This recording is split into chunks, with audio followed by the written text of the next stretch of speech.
Until this happened to me, I had always avoided public places while walking my dog, Sam. We live in an area with beautiful walks all around, and I would always choose the quietest walks, so Sam could do his thing while I relaxed and wound down after work. This particular evening in December 2000 started off normally. As I walked along daydreaming, Sam ran around in circles and jumping in and out of the long grass. We were following the edge of a large field that had woodland on the opposite side but a few hundred yards away. I noticed nothing at first, but as we got a short distance into the field, I realized that Sam was very close to me, at my side actually. When I looked down at him, I could see by his body language that he was nervous, and looking across the field, very alert. I looked across to where he was looking, expecting to see someone there, or at least an animal of some kind, but I could see nothing. I knelt down to make a fuss of Sam to try and break him out of whatever imagined thing had spooked him. This was where I began to get spooked, because Sam started whimpering, and when I followed his stare, I noticed a figure at the edge of the tree line on the opposite side of the field. I stood up and focused my eyes as best I could. Was it a man? If it was, he was wearing very light clothing. He was too far away to see any details, but he seemed to be looking in our direction, but not moving. I was feeling a little creeped out by now, as Sam had never had any reaction like that to any person. Also, the guy just seemed odd.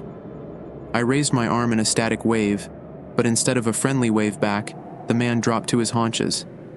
This shocked and creeped me out even more. By this time, Sam was behind me as if trying to hide and still whimpering. I could still see the man's head above the long grass. Didn't he know I could see him? Then, something even more creepy happened. As I watched him, I noticed his head bobbing up and down.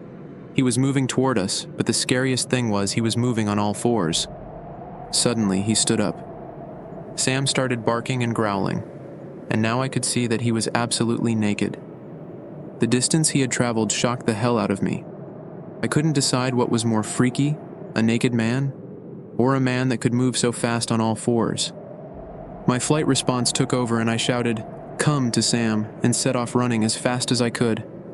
I never looked back and didn't stop running until I was half a mile away and totally out of breath. Sam by now looked like nothing had happened and was enjoying the excitement of a run. This put me at ease, but we headed straight home. To this day, I have no clue as to what or who was coming for us that day. Sam is no longer with us, but for the rest of our time together, and with the dog I have now, I have only ever walked them in the public park near where we live. I felt like prey that day, and I never want to feel like that again.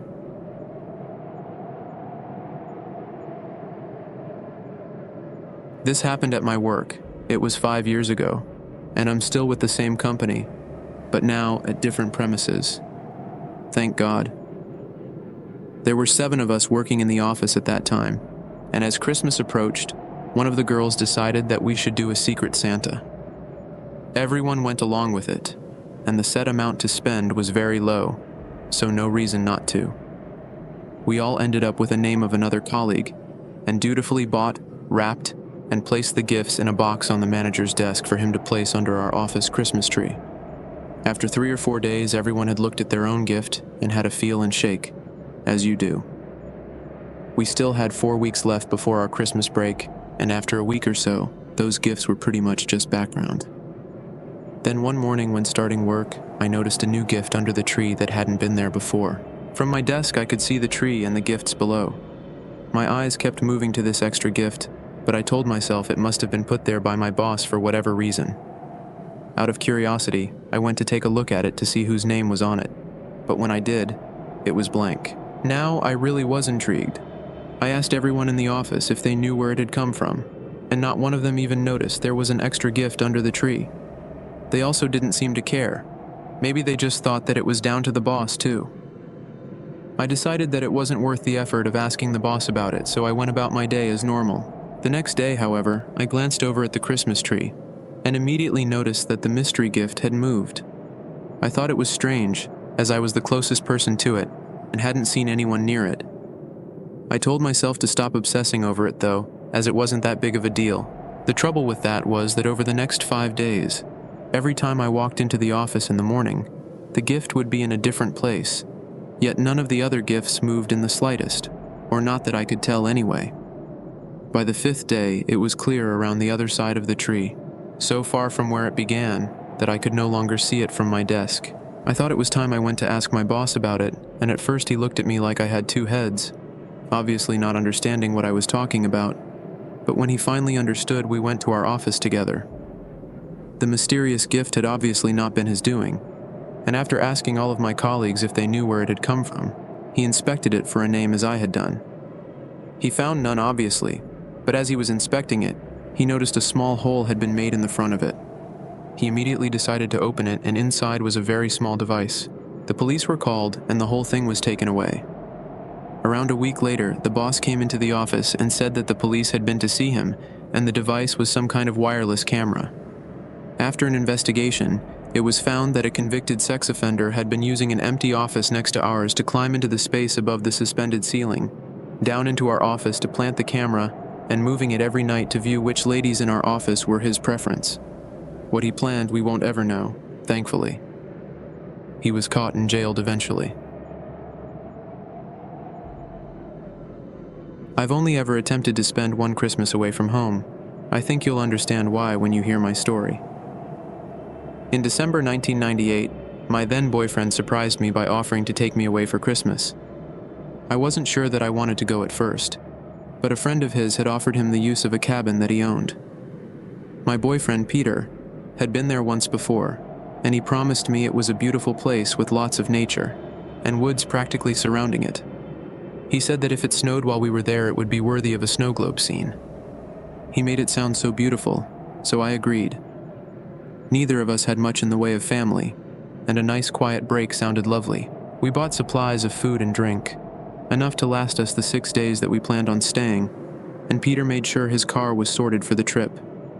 It was a 4-hour drive from where we lived, and we set off early on the 22nd, so that we could get back before New Year.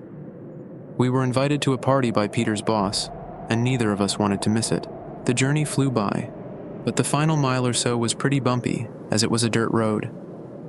When the cabin came into view, I was stunned by how beautiful it was. Although smaller than I imagined, it looked out onto the most beautiful woodland. As we walked up to the door, Peter informed me that we had 2 guests, and as I glared at him, he laughed and said, "Don't worry, it's just George's cats." George, who owned the cabin, was visiting his in-laws for a few days, and couldn't take the cats with him for some reason, so we were babysitting them. At least it made sense to me now why we were staying here for free. I didn't mind though. I like cats. We managed to get the car unpacked, and our luggage and food put away without meeting the cats. They were in one of the bedrooms, and probably too nervous to come out. The cabin was just as nice inside as it was on the outside. Peter lit the fire, we had some food, and we introduced ourselves to Leo and Lucy the cats. We didn't get to bed that first night as we both fell asleep on the couch in front of the fire. The cats in between us. The next day we spent familiarizing ourselves with the cabin, and we had a walk over to the woods. It was so quiet and peaceful, such a lovely place.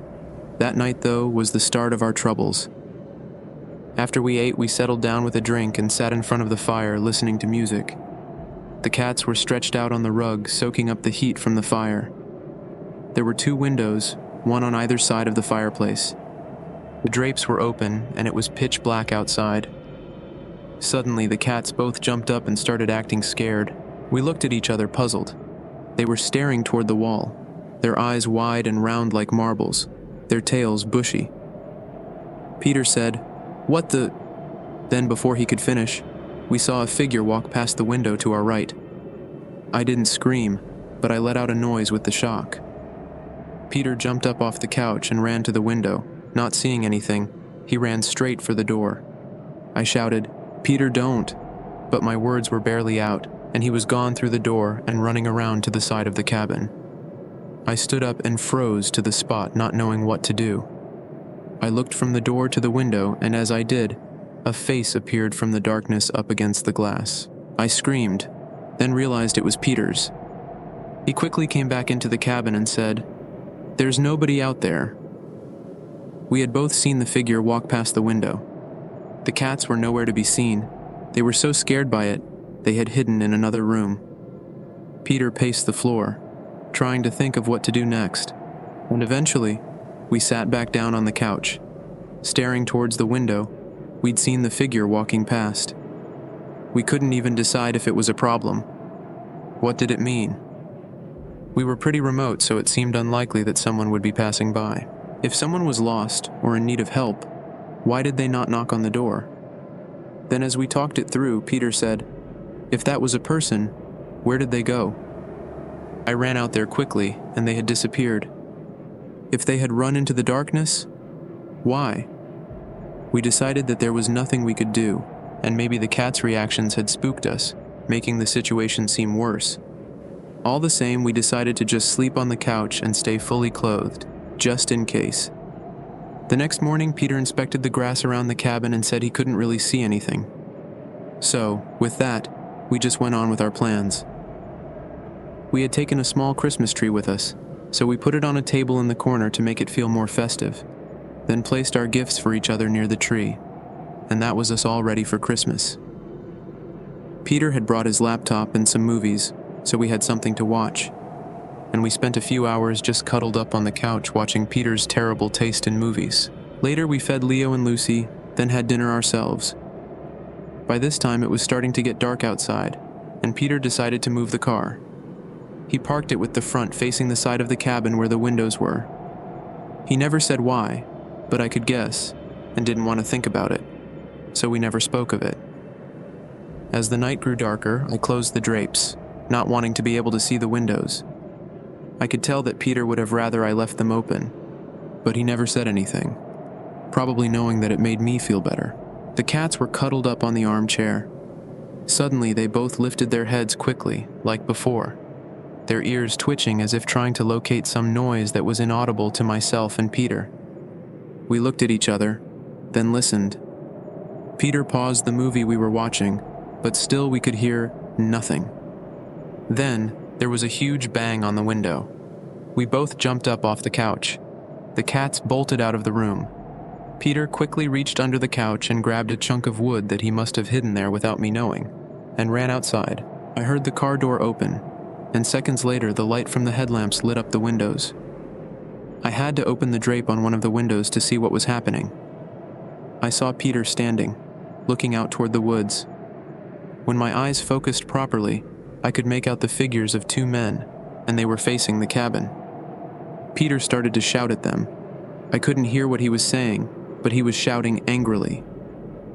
The men just stood there unconcerned, and that was very chilling. I couldn't imagine why two people would be doing these things. What did they want from us? Then Peter started walking towards the men.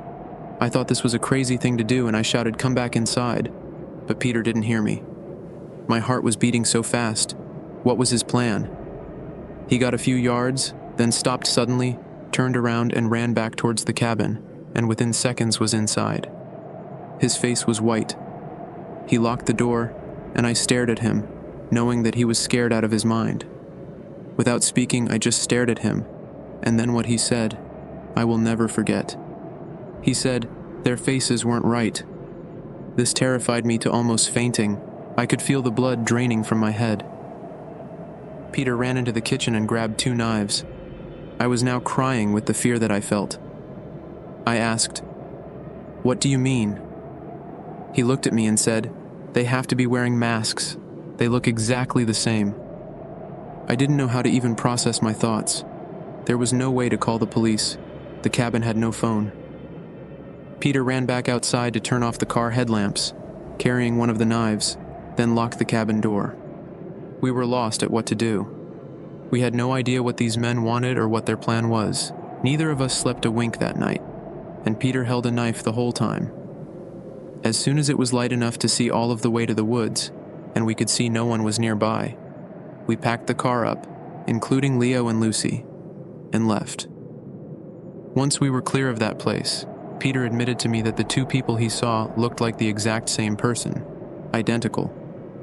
But he did not think he was looking at masks, but thought the fact would have scared me too much, as it had done to him when he was close enough to see them. He was right, of course. We spent our Christmas day calling the police and trying to entertain 2 freaked out cats, finding themselves in a strange environment. The police found nothing up there, and didn't seem that bothered by what we had went through. George never stayed there again, and sold the cabin after hearing what had happened to us.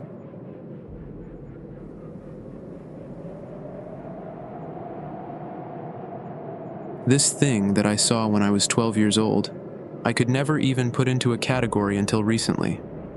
At that age, I had a friend called Simon, who lived not far from me, but the quickest way between our houses was a dirt track that was lined on both sides by trees. We aren't talking woods or anything, but once you were a ways down the track, you couldn't see the houses beyond. Whether I was going to his house or Simon was coming to mine, we always used that track. That was up until Christmas Eve 2001. Neither of us went near that place after that day. I had asked my parents if I could go to Simon's that day, and they agreed on the condition that I come home by 6 p.m. The excitement of Christmas the next morning was too much for me to handle, and I needed to do something. It was around 2 p.m. when I set off to go to my friends, and I'm sure my parents were glad to have me out of their hair for a few hours. For the first time ever while walking along the track, I had an uneasy feeling. I couldn't explain it. Nothing had happened. I heard no strange noises or saw anything different from any time I'd walked down there. I do remember thinking to myself that I felt like I was being watched. It didn't get to me too much, though. Christmas Eve is an emotional day anyway, especially when you're a kid. When I got to Simon's, we played a little basketball in his yard, then spent the rest of the time talking about the presents we were hoping to get the next day. And a little about girls and sports, of course. When it was time for me to head back home, Simon walked with me to the start of the track. Then we said our goodbyes, and I set off. As soon as I was alone, though, I started feeling the same as I had on my way to Simon's, just like a little creeped out. I looked around at the trees on either side of me as I walked. I saw nothing. All the same, I found myself walking faster. I just wanted to get to the other end and to my house. It was a little more than dusk, but not quite dark. There was no wind, so it was very calm. Then, something made me look up towards the sky. Directly above me, hovering in mid-air, was a person. At least that's what it looked like to me. I froze in my tracks and stared as it slowly floated towards the trees to my left. I immediately started crying. The fear I felt was tremendous. I was terrified by what I was looking at. He or she was wearing a long cloak or coat that was flapping around as they moved, but I could see nothing that could explain how they were defying gravity, and there was no sound at all. My mind screamed at me to run, and I set off sprinting towards home. The trees were a blur at either side of me. I was running so fast. The fear in me made me look behind as I was running, and there it was, around 10 feet above the ground, following me. I started screaming as loud as I could, and I physically couldn't run any faster than I was already. So now, crying and screaming, my thoughts begging God not to let it catch me, I saw the end of the track. I remember thinking, will I make it? There was a fence and gate at the edge of the track, but I didn't stop to open it. I jumped clear over it. I was now under a street lamp. My flight response was still engaged, but the light must have eased me slightly, and before I ran to my house, I looked back. The flying thing, was so far away and above the trees. I almost collapsed with relief. I ran home and told my parents. They could see by how upset I was that I had been frightened by something. My dad went down there, but when he came back, he told us he had seen nothing. His opinion was that it might have been an owl. I knew that it wasn't, but even at 12 years old, I could tell it made my parents feel better, so left it at that, until after Christmas anyway. A few years ago, I watched a television program that talked about flying humanoids. Since then, that's what I class what I saw back then. It's just the closest thing that fits.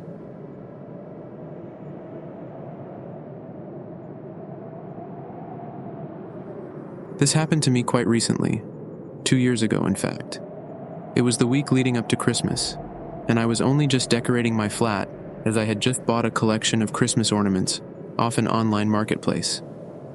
I was 22 at the time, and this was my first flat, so I had had no previous decorations other than a couple of things I'd picked up while out shopping. Anyway, money being tight, I saw the advert for a large collection at a very reasonable price, so I went for it. As it needed to be collected from an address a few miles away, and I don't drive, I asked my friend Jonathan if he could pick it up for me. He kindly agreed, and brought 2 cardboard boxes full to the brim to my flat. I had a quick look at the stuff on the surface, and everything I saw seemed in good condition, but it was quite late, so I decided to unpack them properly the next day after work. The next day after eating tea, I decided to try to get as much of the decorations up as I could, as by now there was only a few days left until Christmas Day. As I picked each decoration out of the boxes, I noticed that they seemed to have some age to them. The style wasn't really what I was used to, but still was very nice. As it had said in the ad, there was a small tree in one of the boxes, so I put that together, and although it was barely 5 feet tall, it took me the rest of the night to hang all of the lights and ornaments onto that alone. I wasn't too disappointed as I had a day off from work the following day, so I thought I would have plenty of time to sort the rest out then. Before going to bed, I scanned the decorated tree. As I watched the muted lights slowly blinking on and off, I was overcome with a feeling of sadness. I didn't have any clue why, but just looking at it was making me emotional. It looked like it belonged to another time, not modern at all, but was quite nice to look at. Sort of traditional. I put the strange feelings down to being tired, so I went to bed. That night I had a very strange sleep though. It was filled with nightmares, and it felt like the whole time. I had no memories of the content of those dreams the next morning, but I woke up with a dark cloud over me all the same. I showered and had breakfast before getting back to my planned day. I began unwrapping the rest of the contents from the boxes. They were wrapped in newspaper to protect them, so each one was a surprise, which was quite exciting. There were a couple of things that I didn't want to use, so I wrapped them back up and put them to one side. There was still plenty of stuff to fill my small flat. I found my day quite enjoyable, and by mid-afternoon, the dark feelings of my troubled night had started to lift as I busied myself finding places for my new ornaments and decorations. Finally, by around 4 o'clock I had finished. I sat in my armchair and surveyed my work. Once again though, as I sat admiring my new Christmasified surroundings, my emotions turned to sadness. Now I wondered if I was coming down with something, and it was making me feel this way. I had to pop out to my local shop, so I just got on with that, and tried to ignore my feelings, although by now I would say that the sadness was mixed with anxiety. While I was out though, my spirits lifted a great deal, and as I was walking back to my flat, I felt really good, and I laughed off the emotions of earlier. I had a spring in my step as I reached home, but as I walked into my flat, those feelings came flooding back to me. What was going on? As I tried to identify where all of this was coming from, I thought about what in my life could be making me feel like this. I had one more day of work, the next day. I was going to my parents for dinner on Christmas Day. I wasn't back to work until after New Year's. It seemed to me that I should be feeling nothing but excitement. I battled on with what was left of my day until bedtime came around, and by then the awful feelings hadn't left me. I was glad to be going to sleep that night. Again though, my sleep was troubled. I kept waking from nightmares all night. I remembered some of them this time, but now the only one I can recall was me walking into a dark room and bumping into a pair of legs that were a few feet from the floor. As I looked up in the dream, I saw a man, and he was hanging from a rope attached to the ceiling. The scariest part was that his eyes were wide open, staring at me. He was quite old, and his skin was oddly colored, I guess from the fact that he was hanging by the neck. It was very graphic and felt very real. I was exhausted when I got up for work the next morning. I felt like I hadn't slept at all. The weird thing to me, though, was that I hadn't even caught my bus to work, and the anxiety lifted. This was just walking to the bus stop. I still had an eerie feeling from the dreams, and I was concerned about why all of this was happening. But the anxiety and sadness lifted almost as soon as I had left my flat. I had a good last day at work. There really wasn't much to be done, and I looked forward to all of the lie-ins from then on. As I got home that night, I was a little scared to go into my flat. I had been anxiety-free for the whole day at work and was worried that it would come back. It turned out I was right to be. As soon as I walked into my living room, the anxious and sad feelings came flooding back. This couldn't be right. As I sat with my cup of coffee, I looked around at the Christmas decorations and thought to myself, all of this started when I bought these things. Filled now with intrigue, I went to my kitchen and to where I left the boxes that the decorations had come in. I had no idea how this would help me, but I did it anyway. As I pulled out the crumpled newspapers, something made me inspect one of the pages. The date jumped out at me. January 3rd, 1967. I stared at it for a while but couldn't see at first why this stood out to me. Then, it dawned on me. Why would the decorations be wrapped in such old newspaper? After all these years, would it not have been renewed? Have the Christmas ornaments not been used in 50 years? I didn't know any of these answers, but I felt like I needed to find out. I sat for the longest time looking at my phone. I knew I had to message the lady that I had bought them from, but I could not think of how to begin the conversation. Eventually, I just wrote, "Hi, this is the girl that bought the Christmas decorations from you. Can I ask where they came from, as they seem quite vintage?" The lady replied quickly and said that they were her family's. They had been the ones they used as children, but a family tragedy over Christmas had meant that none of the family wanted to use them again because of the bad memories associated with them. She said it was Christmas 1966. This made sense. She said, "They came to me recently when my elder brother died. I thought because of the many years that had passed since then, I could use them, but when I unwrapped them, I felt really sad. I decided that it would be a waste to just leave them in the shed, so I decided to sell them so someone else could benefit from them." As I digested what the lady was telling me, all I wanted to know was, what was the tragedy? What happened? This was much too personal of a question to ask her. I set my phone down and went to fetch the boxes and newspapers. I had already decided to repackage the Christmas decorations. I felt so negative towards them now. As I began taking things from the tree and wrapping them up, I heard my phone notify me of a message. I picked up my phone and it was the lady.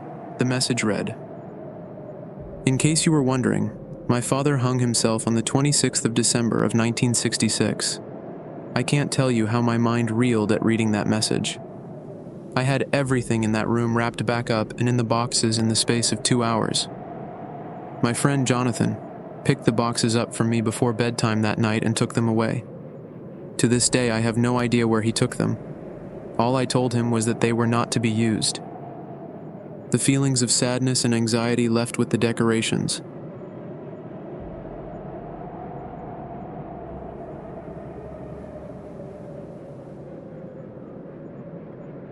This happened a couple of months ago, and it still makes my skin crawl every time I think about it. I was driving home late at night after hanging out with some friends. It wasn't that late, maybe 11:30, but I live kind of out in the country, so the roads are usually empty at that hour. No streetlights either, just my headlights cutting through the dark. Anyway, I was about halfway home when I noticed this car behind me. At first I didn't think much of it, just someone heading the same way, right? But after a few minutes, I realized they were really close, like uncomfortably close.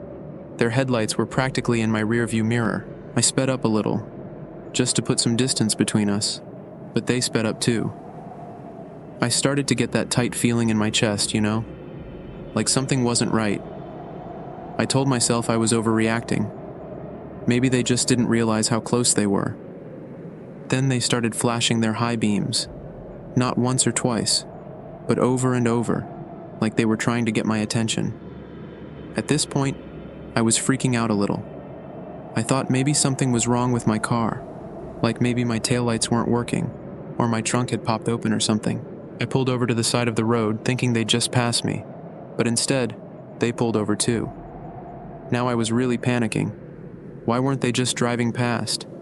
Why were they stopping? I rolled my windows up and locked my doors, and then I just sat there, staring at my rearview mirror. The other car's door opened, and this guy stepped out. He wasn't huge or anything, but something about the way he moved made my stomach drop. He walked slowly, like he had all the time in the world, and he was holding something. At first I thought it was a flashlight, but as he got closer, I realized it was a crowbar. I didn't wait to find out what he wanted. I threw my car into gear and floored it. My tires screeched, and for a second I thought he was going to lunge at my car, but he didn't. I looked in the mirror, and he just stood there in the middle of the road, watching me drive away. I thought I was safe, but when I turned onto my street, I saw headlights behind me again. It was him. He had followed me. I didn't go home. No way was I letting him know where I lived. Instead, I drove to the nearest gas station. It was one of those 24-hour ones with bright lights and security cameras. As soon as I pulled in, the car behind me sped off. Like, he didn't even hesitate, just turned around and disappeared into the night. I sat there for a long time, trying to calm down before I finally drove home. I kept thinking about what might have happened if I'd gotten out of my car, or if he'd caught up to me before I made it to the gas station. I don't know what that guy wanted, and honestly, I don't want to know. But ever since that night, I don't drive home without checking my mirrors, and if I see someone behind me for too long, I make sure to take a few extra turns, just to be sure I'm not being followed again. You never know who's on the road with you.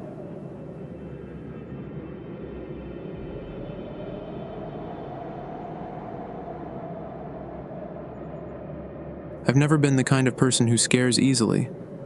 I mean, yes, I'll jump at a horror movie, but I'm pretty level-headed when it comes to real-life stuff. At least I thought I was. That was before last winter. I still get chills thinking about it. So, I was living alone at the time in this small apartment complex. Nothing fancy, but it was quiet, and I liked that. My place was on the 3rd floor, with a nice view of the woods behind the building. I'd moved in about a year earlier and hadn't had any issues until that night. It started like any other evening. I got home from work, made some dinner, and sat down to watch TV. Around 10:30, I decided to call it a night. I was brushing my teeth when I heard it, a soft knock at the door. It was weird because I don't really know anyone in the building. Most people just keep to themselves. I figured maybe it was a neighbor needing something, so I went to check. When I opened the door, there was this guy standing there. He was off. He wasn't old, maybe late 30s or early 40s, but something about him made me uneasy right away. He was just standing there, smiling this weird, tight-lipped smile. His clothes were dirty, and his hair was kind of wild, like he hadn't brushed it in days. "Can I help you?" I asked, trying to sound polite but firm. He didn't answer right away. He just stared at me for a moment, still smiling. Then he said, "I think I lost my cat. Have you seen it?" I told him I hadn't seen any cats around, but he didn't seem to care about my answer. He just kept standing there, staring at me. It was like he was waiting for something, but I didn't know what. After a few awkward seconds, I said, "Sorry, can't help you," and started to close the door. That's when he reached out and grabbed the edge of it. Not hard, but enough to keep it from closing all the way. "Are you sure?" he asked, leaning in just a little. "It's a black cat. Real friendly." At this point, my heart was pounding. Something about the way he was looking at me made my skin crawl. I forced a smile and said, "Yeah, I'm sure. Good luck finding it." And then I pushed the door shut and locked it. I stood there for a minute listening, but I didn't hear him walk away. I peeked through the peephole, and he was still there, just standing, staring at my door. I backed away, not sure what to do. After a couple of minutes, I heard him mutter something, too quiet to make out, and then he finally walked off down the hall. I didn't sleep much that night. Every little sound made me jump, and I kept checking the locks on the door. The next morning, I told the building manager about it. He said he'd look into it but didn't seem too concerned. For a few days, nothing happened, and I started to think maybe I'd overreacted. But then, about a week later, I came home from work and found a note taped to my door. It just said, "Have you seen my cat?" There was no name, no number, just that one sentence in shaky handwriting. I was done at that point. I called the police and told them everything. They took the note but said there wasn't much they could do since the guy hadn't technically done anything illegal. Still, they agreed to patrol the area more often, and that made me feel a little better. The next few nights were quiet, but then, one night, I woke up around 3 a.m. to this faint tapping sound. It was coming from the window. Remember, I'm on the 3rd floor. My stomach dropped. I didn't want to look, but I couldn't not look. When I pulled back the curtain, there was nothing there. No one. But on the glass, written in what looked like dirt or maybe ash, were the words, "I found my cat." I spent the next 2 weeks at my mother's house. It was just too weird for my liking. The police were a little more helpful this time, and spoke to all of my neighbors. None fit the description I had given them of the strange man, and not one of them had seen him. My brother-in-law fitted cameras after the police advised it. When I did go back home, I never saw or heard from the weird man again, but it was a couple of months before I felt at ease. It happened at Christmas, and it was Easter before I finally felt comfortable in my home again. This happened to me 10 years ago on Christmas Eve. So my family couldn't all get together for the holidays, and I decided to take a solo trip instead. To get away, you know? I booked a stay at this old, historic hotel in a small town a few hours away. It looked charming in the photos, all decorated for Christmas with twinkling lights and wreaths on the doors. When I arrived, the place was different than I imagined. It was beautiful, sure, but it had this heavy vibe. The receptionist was polite but seemed distracted, and there weren't many other guests. Still, I brushed it off. It was Christmas Eve after all. Most people were probably at home with their families. I checked into my room, which was on the second floor. The elevator was one of those old-fashioned ones with a metal grate, and it made this groaning sound as it creaked its way up. My room was cozy, with antique furniture and a big 4-poster bed. It even had a little Christmas tree in the corner, which I thought was a nice touch. But as soon as I stepped in, I felt a sense of heaviness, like someone was watching me. I know how that sounds. It's a cliché, right? But I couldn't shake it. Still, I unpacked, put on some music, and tried to get into the holiday spirit. That night, though, things got weird. I was lying in bed scrolling through my phone when I heard what sounded like faint footsteps in the hallway. They were slow, deliberate. I figured it was just another guest heading to their room, but the steps stopped right outside my door. I held my breath, waiting to hear a knock or the sound of a key in the next door. But nothing. After a few seconds, I got up and opened my door slightly. The hallway was empty. I shook it off as my imagination and went back to bed, but I couldn't sleep. Around 2 a.m., I started hearing this faint scratching sound coming from the wall behind the bed. It wasn't like the pipes or something mechanical. It sounded like nails dragging across the wood. It would stop for a while and then start up again. I turned on the bedside lamp and sat there, staring at the wall, my heart racing. Finally, I decided to call the front desk. The receptionist picked up after a few rings, sounding half asleep. I told her about the scratching, and she was quiet for a moment before saying, "No one stayed in that room for a while. Are you sure you're not hearing something from outside?" I could tell she didn't want to talk about it. And honestly, her tone freaked me out more than the noise itself. I didn't sleep much after that. The scratching stopped around 4 a.m., but I still felt like someone, or something, was in the room with me. I kept the lights on until sunrise. The next morning, I went downstairs and tried to bring it up casually with one of the staff. She looked uncomfortable and quickly changed the subject. But as I was leaving, she slipped me a piece of paper. It had a name and a date on it. Elizabeth Moore, December 24th, 1923. When I got back to my room, I looked it up. Turns out, Elizabeth Moore was a guest who had died in that very hotel on Christmas Eve almost a century ago. The story was vague, something about a tragic accident, but some of the articles hinted that she'd fallen, or maybe jumped, from the second floor. I didn't want to stay another night, but I couldn't check out early since I'd prepaid for my room. So I spent the day out in town, trying to stay away from the hotel as long as possible. When I finally went back, I told myself I'd just sleep with the lights on and get out first thing in the morning. That night, the scratching came back. This time, it wasn't just the wall.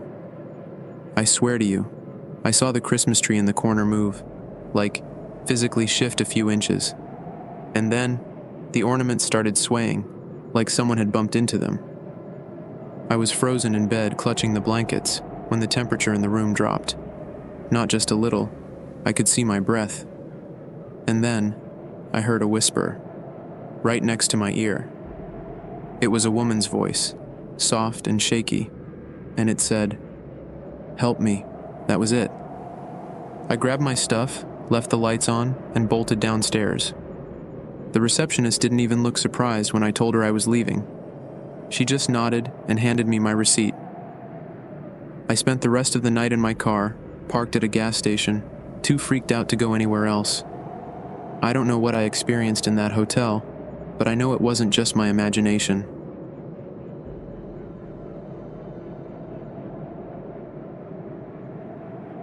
This happened last year, just after Christmas, and I haven't been the same since. I was house sitting for my parents while they were visiting some old friends. Their neighborhood is quiet. Too quiet, honestly. It's one of those suburban places where nothing ever happens. The streets were lined with Christmas lights, everyone had those inflatable Santas in their yards, and it just screamed safe. That night, I had the place to myself, so I decided to relax. I was watching one of those cheesy Christmas movies, sipping hot cocoa, when I heard a knock at the door. Now, it wasn't a normal knock. It wasn't like, "Hey, I'm your neighbor here to drop off cookies," kind of knock. It was slow, deliberate. 3 taps. Tap, tap, tap. It's almost 10 p.m. at this point, and I wasn't expecting anyone. My parents live at the end of a cul-de-sac, so it's not like people just wander by. I muted the TV and froze, waiting to see if they'd knock again. They didn't. Curiosity got the better of me, so I went to the door. I didn't open it, though. I'm not that dumb. Instead, I peeked through the peephole. There was a man standing there. He wasn't dressed for the cold, no coat, no gloves, just this thin, tattered hoodie and jeans. His face was pale, almost gray, and he had this happy look on his face. He didn't look homeless, but something wasn't right about him. I should have just ignored him. But instead, I cracked the door open, just enough to talk through the chain. "Can I help you?" His smile got wider. "Merry Christmas," he said, his voice weirdly calm. "I'm lost. Can I come in and use your phone?" I swear, every hair on my body stood up. There was something wrong about the way he said it, like he wasn't really asking. His tone wasn't pleading. It was expectant, like he already knew I'd say yes. "No," I said, trying to sound firm. "I can call someone for you." His smile didn't waver, but his eyes changed. They got darker, colder. "That's not very Christmas spirit of you," he said. "I just need to warm up for a minute. You wouldn't want me to freeze out here, would you?" I shook my head, trying not to panic. "I'm sorry, but I can't let you in." Then I closed the door, fast, and locked it. I stood there, heart pounding, listening for a second. I thought he'd gone, but then I heard it again. Tap, tap, tap. This time, it wasn't at the front door. It was at the window. I whipped around, and there he was, standing outside the living room window, staring at me. That same eerie smile. He just stood there, his breath fogging up the glass. I grabbed my phone and dialed 911. I kept my eyes on him while the operator picked up. "There's a man outside my house," I whispered, trying to keep my voice steady. While I was on the phone, he started moving. Slowly, deliberately, he walked along the side of the house, disappearing into the shadows. The operator told me to stay inside and lock all the doors. She took all of my details and said officers were on their way. I grabbed the biggest kitchen knife I could find and sat in the corner of the living room, phone in one hand, knife in the other. For a while, nothing happened. Just silence. I started to think maybe he'd left. Then I heard something. Not a knock this time. A scraping sound coming from the back door, like metal against metal. I didn't even want to look, but I forced myself to. Through the glass, I could see him, crouched down, fiddling with the lock. He was trying to break in. I screamed into the phone, "He's at the back door." The operator stayed calm, telling me to stay on the line. I don't know how long it was, probably just a few minutes, but it felt like hours. Then I heard the distant sirens. The man heard them too and bolted. When the cops pulled up, I waited till they were near the door. then opened it and showed them which direction he had ran. The officers searched the area, but they didn't find him. They said it was probably just some drifter, but I don't think so. There was something about him, something not right. He had a purpose, and I'm pleased I didn't find out what that was. After that, I didn't stay at my parents' house. I packed a bag and went to a friend's place. It's been a year, and I still can't shake the feeling that he wasn't just some random guy. I keep wondering what would have happened if I'd opened the door.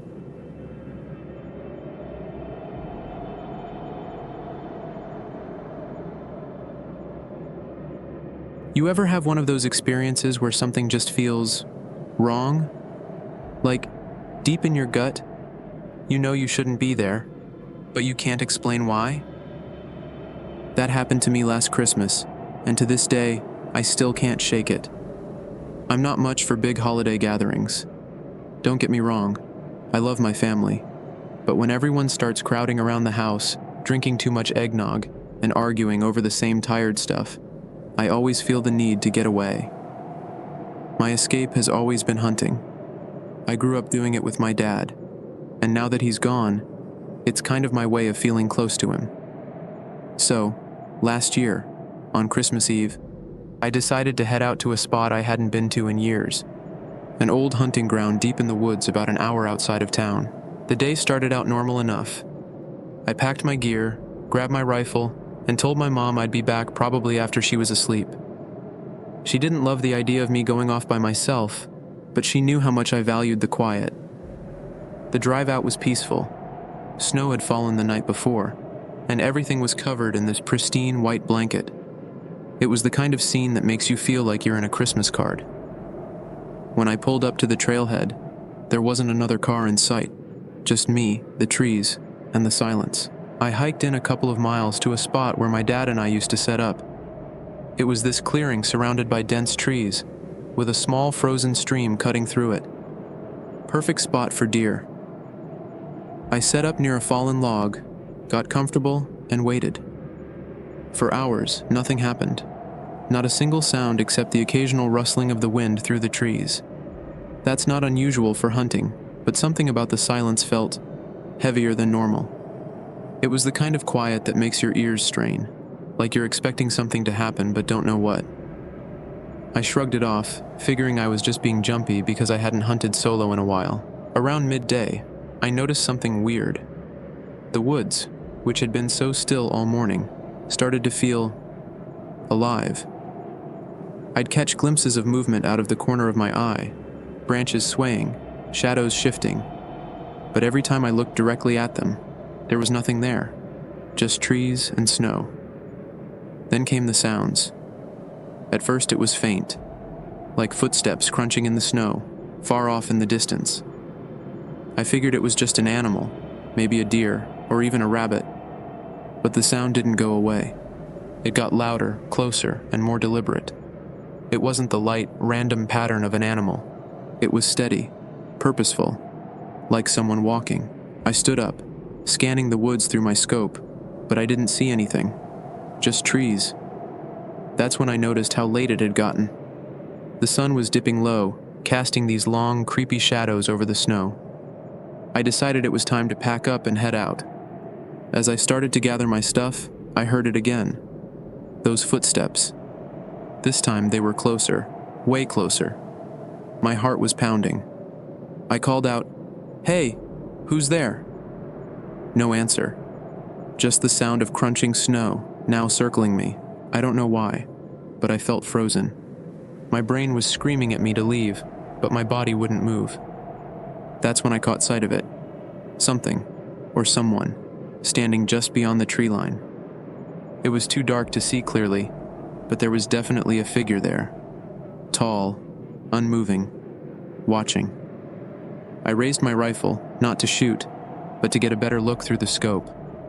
But when I lined it up, the figure was gone. Just vanished. I don't think I've ever packed up so fast in my life. I slung my rifle over my shoulder and started back toward the trail as quickly as I could without outright running. The whole time, I could hear those footsteps behind me. Sometimes they'd fade, like whoever, or whatever it was, had stopped. only to start up again when I moved. By the time I reached my truck, it was nearly dark. I threw my gear into the back and jumped into the driver's seat, locking the doors immediately. As I started the engine, my headlights lit up the trail behind me, and for a split second, I swear I saw that figure again, standing at the edge of the trees, just watching. I didn't stick around to confirm. I peeled out of there, my tires slipping on the icy road as I put as much distance as I could between me and those woods. When I got home, my mom asked why I was back so early, and I just made up some excuse about not seeing any deer. I didn't tell her about the footsteps or the figure, or how I'd never felt so vulnerable in my life. I didn't even tell my buddies, who I normally swap hunting stories with. It just felt wrong to talk about it, like acknowledging it would somehow make it more real. To this day, I don't know what I saw, or if I even saw anything at all. Maybe it was just my mind playing tricks on me. But every time I think about going back out there, I feel that same heavy silence in my chest, like a warning. I haven't been hunting since.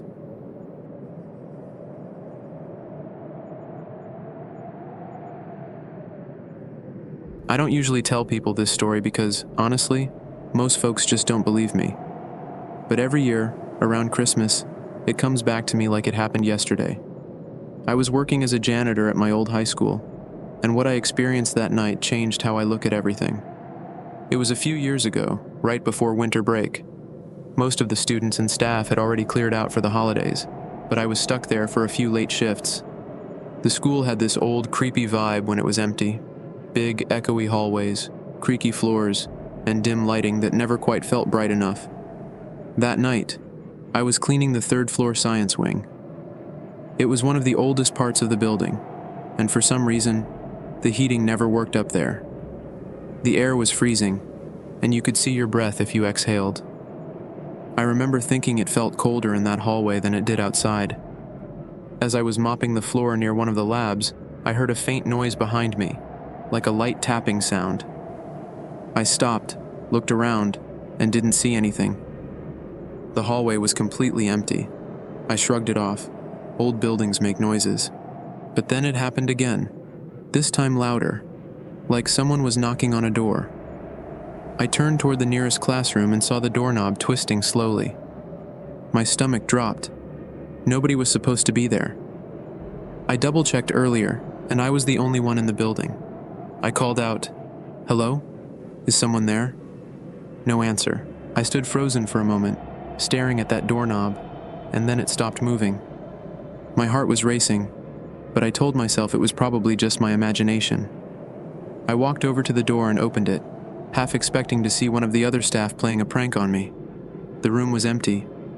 I let out a nervous laugh, trying to convince myself that maybe the old handle just got stuck or something. But as I turned to leave, I felt this presence. It's hard to describe. It was like the air got heavier, and the temperature dropped even lower. And then I heard a soft humming. It was faint at first, but it got louder, like someone was standing right behind me. I whipped around, and there was no one there. But the humming didn't stop. It was coming from the hallway now. I stepped out of the classroom, and that's when I saw it. At the far end of the hall, near the big windows overlooking the courtyard, there was a figure. It was faint, almost translucent, and it looked like a man wearing a janitor's uniform. Not the kind we wear now, but an older style, like from decades ago. He wasn't moving. He just stood there, staring at me. I was frozen. Every instinct in me said to run, but I couldn't move. Then, slowly, he raised a hand and pointed toward the floor near his feet. That's when the humming stopped, and everything went completely silent. I don't know how I managed to move, but I forced myself to walk toward him, even though every step felt like I was dragging weights. When I got closer, I realized he wasn't fully solid. I could see right through him, to the window behind. But then I noticed something on the floor where he was pointing. It was a key. I bent down to pick it up, and as soon as I did, the air shifted. It was like all the heaviness lifted, and when I looked up, the figure was gone. I didn't sleep that night. I just kept thinking about that key. The next day, I showed it to one of the older janitors who'd worked there for years. When he saw it, his face went pale. He told me that many years ago, there was a janitor named Carl who used to work at the school. He was a quiet guy, but one Christmas Eve, he had a heart attack while working late. He died on the 3rd floor, right near the science wing. That key, the old janitor said, looked exactly like the one Carl used to carry. I don't know if what I saw was real, or if my mind was playing tricks on me, but I haven't worked a late shift in that building since. Every Christmas, when I hear a soft humming or feel the air get colder than it should, I think about Carl, and I wonder if he's still there, waiting for someone else to find his key.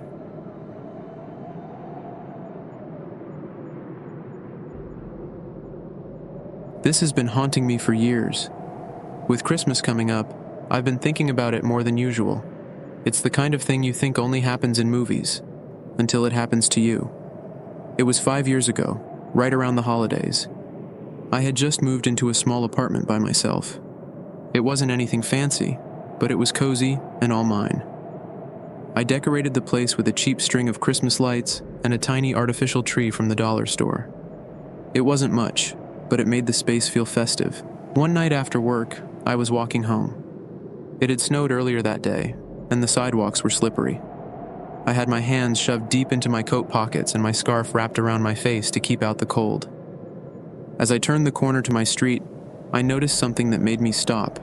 A man standing across the road, under a flickering street lamp. At first, I didn't think much of it. He was wearing a long, dark coat, and his hood was pulled up, so I couldn't see his face. He was standing completely still, just staring. I told myself I was being paranoid. It was probably just someone waiting for a friend or an Uber. So I kept walking, but when I glanced back over my shoulder, he was still there, still watching me. I picked up my pace and practically sprinted to my building. The man didn't follow, and by the time I was inside, I felt silly for overreacting. It's Christmas, I told myself. People are out and about. Don't be dramatic. The next night, though, it happened again, and this time he was closer. I was coming home from the grocery store, struggling with a couple of bags, when I saw him standing at the end of my block. Same dark coat, same hood. My heart started racing. I couldn't see his face, but I knew it was the same guy. I don't know how. I just knew. I rushed into my building without looking back. When I got to my apartment, I locked the door, put the chain on, and double-checked all the windows. I told myself it was probably just a coincidence. Maybe he lived nearby. But deep down, I didn't believe that. The next few days were uneventful, and I started to relax. But then, one night, I got home and found something that made my stomach drop. A note pushed under my door. It was written on a piece of plain white paper in big blocky letters. It said, "Merry Christmas. You look beautiful tonight." I couldn't breathe as I read the note. My hands were shaking. I locked every door and window and even pushed a chair up against the front door. I called my best friend, freaking out, and she tried to calm me down. She said it was probably just a prank. "Maybe some jerk from your building thought it would be funny," she said. "Don't let it get to you." But it wasn't funny. And it wasn't just a prank. Over the next week, more notes started appearing. They were in places only I would see.